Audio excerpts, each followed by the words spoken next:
أعوذ بالله من الشيطان الرجيم. بسم الله الرحمن الرحيم. حرمت عليكم الميتة والدم ولحم الخنزير وما أهل لغير الله به والمنخنقة والموقوذة والمتردية والنطيحة وما أكل السبع إلا ما ذكيتم وما ذبح على النصب وأن تستقسموا بالأزلام ذلكم فسق. حرمت حرام کړی شوی دی علیکم المیتہ پتاسو باندې کې مرداران والدم اور وینا ولحم الخنزیر اور غوښه د خنزیر وما أهل لغير الله به او هغه څه چې आवाज کړي شي هغه باندې کې د غیر الله.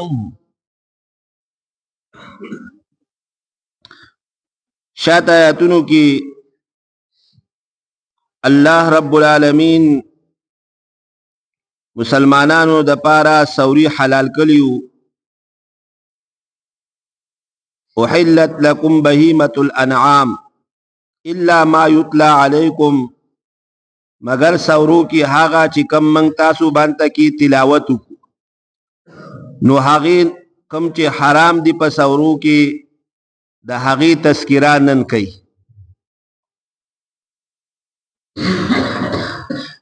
حرام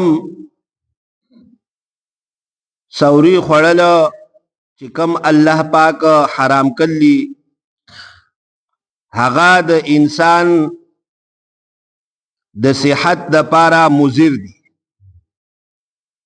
او بعضی هغه د انسان د روح د پاره مضر دي. نو د دې وجنا الله رب العالمین مسلمانانو باندې کې حرام کلی او کمی چې حلال کلی هغه د انسان د صحت د پاره فائدہ مند دي اور د هغوی روح د پاره باطن د پاره هم فائدہ مند دي.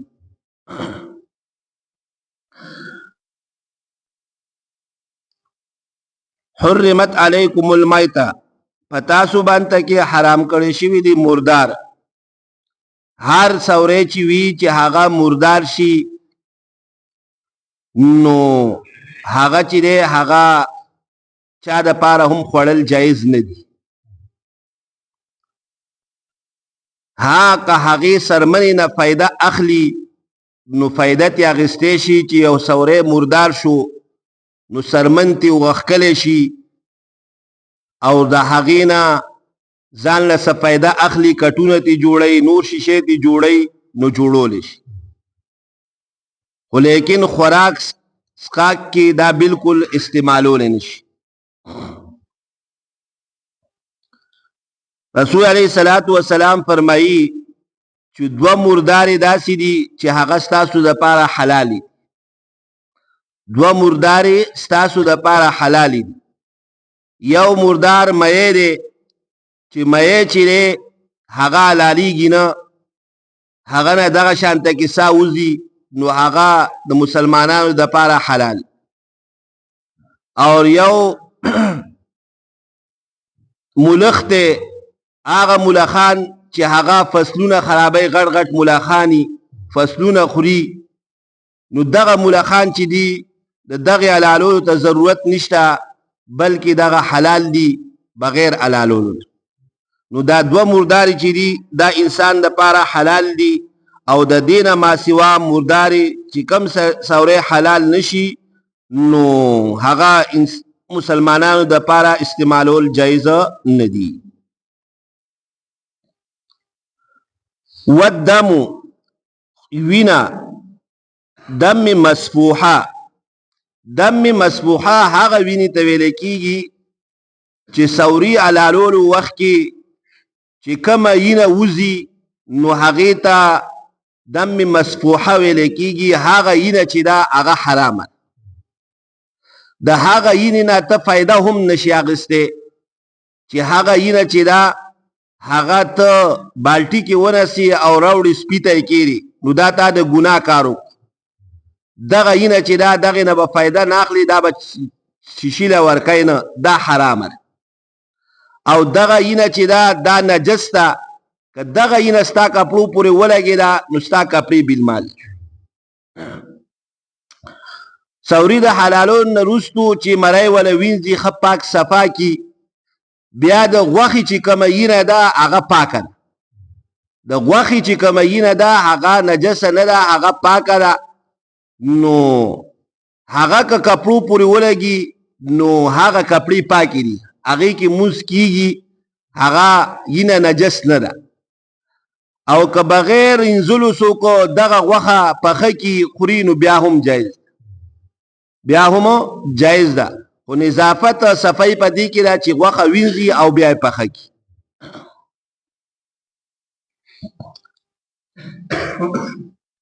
یوه وینه د انسان ده چې هغه بل انسان له ورکوي نو دا هم جایز نه ده. علما لیکي چې یو انسان وینه بل انسان دپاره جایز نه ده چې هغه نه وباسي او بل له ورکي. ها اضطراري حالت کې جایز ده. اضطراري حالت هغه دی چې یو مریض داسې دی چې هغه بله سلار نشته د وینې د زیاتېدو، او که ده ته وینه ونه خیجی نو دا مریض مري، دی نه پاتې کیږي. نو داسې صورت کې بیا وینه ورکول او هغه ته وینه خیجول دا بیا جایز ده. که داسې اضطراري حالت نه وي او د دویانو په ذریعه باندې کې ګولو په ذریعه باندې کې د هغه وینه زیاتېږي نو بیا ضرورت نشته، جایز نه ده چې هغه ځان ته بیا وینه وخیجي.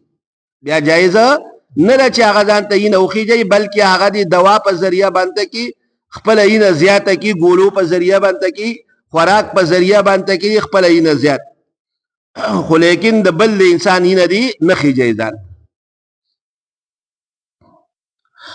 ولحم الخنزیر، اور د خنزیر غوښه، د خنزیر غوښه ذکر کله خو مراد ته پورا خنزیر دی چې خنزیر چې دی بل ځای کې الله پاک فرمایي چې دا نجس العین دی، یعنی د دې ذات چې دی دا نجس دی. نو د دې د هیڅ شي نه هم پیدا اخیستل جایز نه دي، د دې د سرمنې نه، د دې د اډوکو نه او د اختو نه، دا ذات بذات خود دا نجس دی. نو د دې د هیڅ شي نه پیدا هم پیدا اخیستل جایز نه دي. وما اهل لغیر الله به، اهل تحلیل ته ویل کیږي، او تحلیل به معنا آواز بلندول، آواز اوچتول. لکه څنګه احلال تلبیه، کله چې تلبیه ویل کیږي حج او عمره کې نو هغې کې آواز بلندیږي چې لبیک اللهم لبیک لا شریک لک لبیک، دوی ته تحلیل ویل کیږي. نو هر هغه شی، هر هغه سورې چې هغه حلال وي جایز وي، خو لیکن چې غیر الله په نوم باندې کې نظر او نیاز شي، د غیر الله په نوم باندې کې شي، نو هغه بیا خوړل جایز نه دي. اگر چې هغې باندې بسم الله ولې ونه وایي، اگر چې الله پاک حلال کړل هغه سورې، خو د هغه د غیر الله په نوم باندې کې شوی دی، بوتانو په نوم باندې کې شوی دی، پیر په نوم باندې کې شوی دی، نو داسې سورې چې دی هغه خوړل جایز نه دي. یو دی بسم الله ویل او یو دی د غیر الله په نوم باندې کول.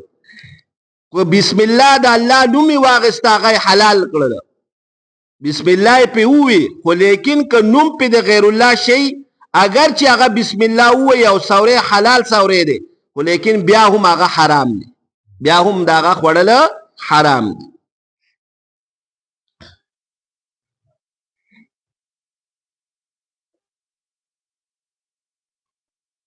د غیر الله په نوم باندې کی سوره هغه حرام دی ولی چې نسبت غیر الله ته شي خو لیکن یو شرعي نسبت ته یو سړی وای چې دا د فلان کی سړی قربانی ده یا د فلان کی الک جنې عقیقه ده نو دلته هم نسبت غیر الله طرف ته کی چې فلان کی سړی قربانی ده او د فلان کی سړی عقیقه ده نو دا نسبت چې ده دا نسبت شرعي ده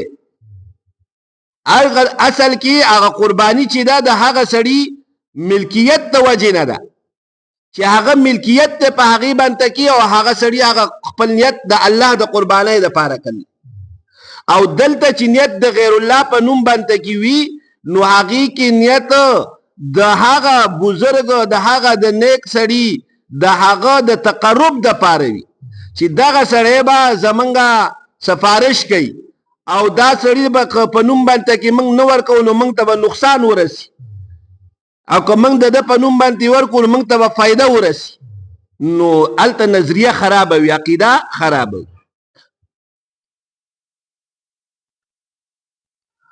والمنخنقه منخنقه هغه سوره چې هغه خپیاش هغه سوره چې هغه خپیاش خپیا سوره چې حلال کله نیوي نو هغه مردار دی که هغه جال کې اون خلی هغه بل شیشي کې اون خلی هر یو شي کې چې اون خلی نو یا پړې وته توشي نو دغه سوره چې هغه مردار والموقوزه موقوزه هغه سوره چې هغه باندې کې زخم ولګي څوک په ګټو ولي یا د سره وای او هغه مرشي نو هغه مردار اور هغه خکار هغه سوره چې هغه سو غشي سره ولي مثال کے طور پر یو سوره راتو شو کتا کویتا اور د سلار نشه چې د کویتا کوشي او د ولګي د غشي سره وشته نو دغه سوره چې هغه نه ینه وبایدا نو دغه سوره بیا حلال اگر چې دنه د حلال کړي خو لیکن د ګولای سوره چې کم سوره تا کم خکار تا په ګولای باندې کې وکړو یا دی په لیندې باندې کې وکړو نو هغه د پاره حلالول چې دی هغه ضروری دی که هغه دی حلال نکو نو هغه بیا مردار دی هغه دی حلال نکو نو هغه مردار دی هغه وجه دارا چې کم ګولای سره چې کم شیمري یا لیندې ګټي سره چې کم شیمري نو هغه زور سره مري د ګولای خپل زور دی هغه سره مري او د لیندې د ګټي خپل زور دی هغه زور سره مري او کم غشي چې مري یا غشه پکې زینو هغه کم سوم چې هغه تیروي لکه څنګه چې چوړکۍ تیروي نو دغه تیروالي د وجنه هغه حلال دی اگر چې هغه ستا وس په ونه رسیده حلالولو نو کینه ته بيدلی وي زخمی شوی نو بیا هغه ستا د پاره حلال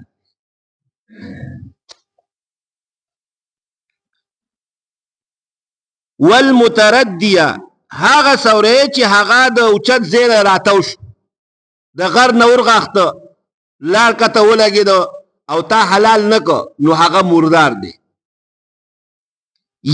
والنتویحه اور هغه سوره چې هغه بل سوره خکرو سره وای یا یو سوره گاړه وای نو هغه سوره چې دی هغه حرام دی که حلال کړي دی نه ها کدا دی حلال که په چړکای باندې کې نو بیا خو خړل جایز دی ولیکن که حلال ده نشو گاڑی وو یا بل سوری وو پخکر باندې کې مړ شو نو داسې سوره چې هغه مردار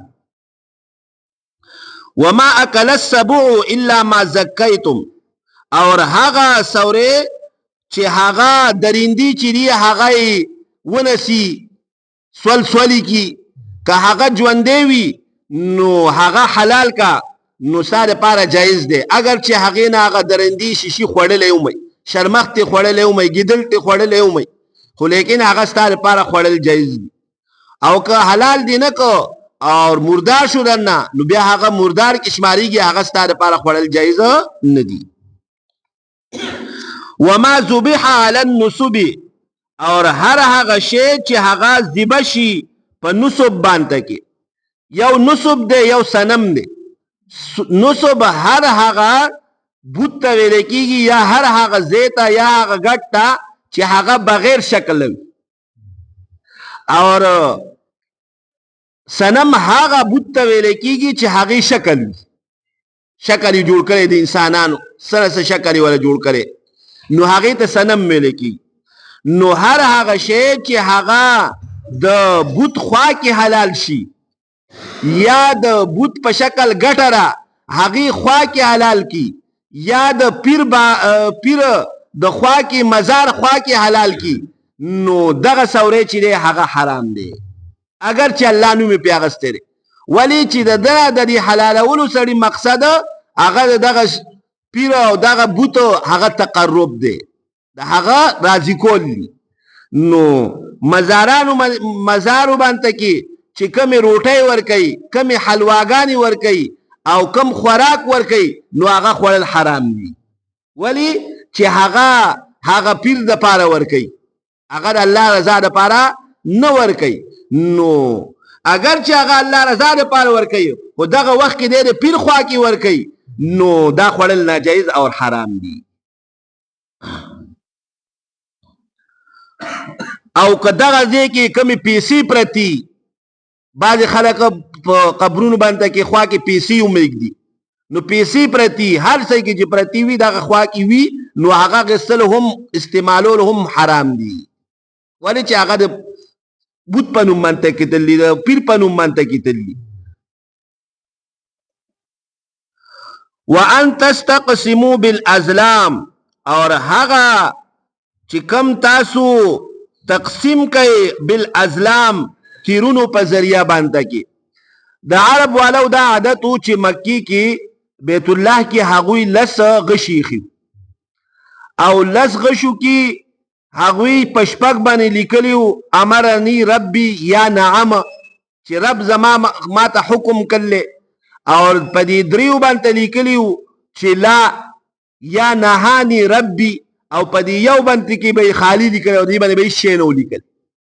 نو دوی به چې سکار کو چې یاره دا فلانې کار حکم کو نه کم، فلانې ځای ته سفر حکم کو نه کم، نو لاړو هلته به مجاور له 100 شیشې ورکو او د هغه ځای نه به یو غشی راواغست، که هغې باندې لیکلي و چې امرني ربي یا نعم، نو بیا به وي چې زمونږ سفر اوس صحیح دی، زمونږ اوس سفر صحیح دی، الله په حکم کړل.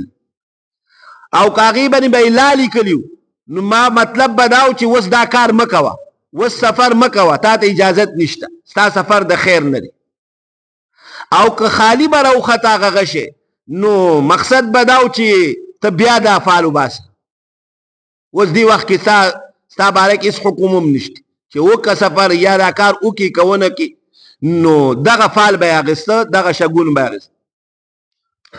نو دلته ذکر کړله چې یو سوری به یې حلال کړه، نو هغه سوري کې به هم فال وخته په تیرونو په ذریعه باندې چې 15 کسان په یو سوري کې شریک شو، نو بیا به غشي و هغې باندې به یې لیکلي و چې 6 حصې دي، یو دي 15 دي بل دي 3 دي بل دي، نو داسې حساب به او چې هغه حصې هغه تیر به یو راوخته چې چا په حصه کې 3 حصې رالی، نو هغه له به یې 3 حصې ورکړې، چې چا غشي د 15 حصو راغی او 15 حصو به والا هغه 15 حصې ورکړي او څه به پکې محرومه پاتې شو او پیسې به ټولې ورکړل وي. نو دغه قسمه تقسیم چې دغه شانته کې تقسیمي، نو هغه حرام دي. د دې نه قمار او جوه چې ده هغه هم ثابت شوه چې په قمار کې لاټري کې هم ټول خلک پیسې ورکوي او انعام چې راوځي هغه د یو سړي راوځي، ټولو 100 روپۍ ورکړلي او بل سړي ته 1500 ملاویږي چا لاټري راوختله، نو دا چې ده دغه پیسې او دغه لاټري چې ده دا حرامه ده. او دغه شانته کې جوه شوه.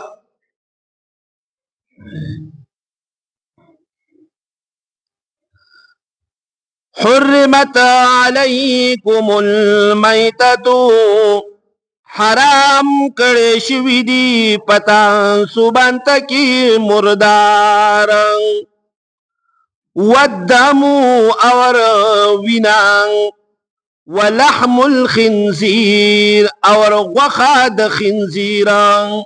وینا حرامه ده، خو لیکن هغه وینا چې هغه اینه ده په سوري کې دنده وي یا هغه تورې دی، هغه مینه ده، دا وینه ده، خو لیکن هغه وینه حلاله ده.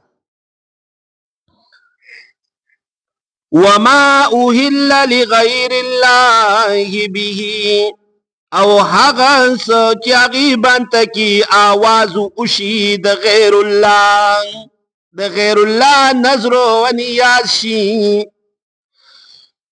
والمنخنقة، او هغه سورې چې هغه خپیا شي.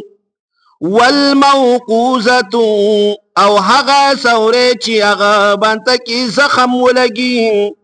والمتردية، او هغه سورې چې هغه غرغړي. والنطيحة، او هغه سورې چې هغه سینګواله سورې وهي. وما اکل السبع، او هغه سورې چې هغه درندې اخري. الا ما زکیتم، مگر هغه چې تاسو حلال کړئ. که تاسو حلال کړل بیا خو تاسو لپاره جایز دي، که حلال نه کړو هغه بیا مردار دي. وما ذبح علی النصب، او هغه سورې چې هغه حلال کړي شي نصب باندې کې. وان تستقسموا بالازلام، اور اگر کتاسو تقسیموي بالازلام تیرونو په ذریعہ باندې کې، نو هغه حرام دي. ذالکم فسق، دا ستاسو د پاره ګناه دی. یو سړی منع وکړه الله پاک او بیا هم هغه دا شیزونه استعمالی، دا خوري اور مزارونو باندې کې خوراک خوري اور علی په نوم باندې کې محرم کې هر شی ورکول کېږي هغه خوري، نو بیا د ګناه کار ته کوي، بیا ته د ګناه کار کوي. الله پاک دې عمل کول توفیق. الحمد لله رب العالمين والعاقبة للمتقين والصلاة والسلام على خير خلقه محمد وآله وأصحابه أجمعين. ربنا تقبل منا إنك أنت السميع العليم. ربنا فاغفر لنا ذنوبنا وكفر عنا سيئاتنا وتوفنا مع الأبرار. ربنا وآتنا ما وعدتنا على رسلك ولا تخزنا يوم القيامة إنك لا تخلف الميعاد. اللهم اغفر وارحم وأنت الراحمين. اللهم اغفر للمؤمنين والمؤمنات والمسلمين والمسلمات. اللهم أجرنا من النار، اللهم أجرنا من النار. سبحان ربك رب العزة عما يصفون وسلام على المرسلين والحمد لله رب العالمين. آمين برحمتك يا أرحم الراحمين.